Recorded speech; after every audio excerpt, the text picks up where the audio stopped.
एक समय की बात है। एक गांव में एक बहुत ही गरीब आदमी रहता था। वो इतना गरीब था कि उसे भी वक्त पर खाना नहीं मिलता था।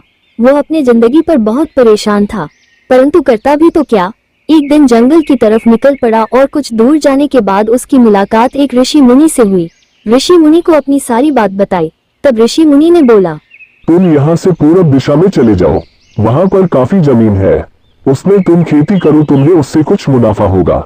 उसके कहने के मुताबिक राम वहां से चला गया। वहां जाने के बाद उसने देखा कि बहुत सारी जमीन थी, उसमें फसल उगाने की तैयारी करने लगा। सारे फसल रोपने के बाद वो वहां पर एक अपना छोटा सा घर बना लिया। फसल कुछ दिन बाद बहुत ही ज्यादा हुआ, उसे मंडी में ले जाकर बेच दिया, जिससे उसके पास काफी पैसे आए। ऐसे ही करते करते राम एक दिन बहुत ही अमीर आदमी बन गया। राम के मन में और भी ज्यादा लालच पड़ने लगा और उसने काम करना कम कर दिया और वह सोचने लगा कि मैं अब मजदूरों से यह काम कर आऊंगा क्योंकि मेरे पास बहुत पैसे हैं। मजदूर दिन रात काम करते हैं, उन्हें टाइम से पैसा भी नहीं देता। मजदूरी से परेशान होकर वहां से नौकरी छोड़कर चले गए। राम की फसल अब धीरे धीरे बर्बाद होने लगी थी।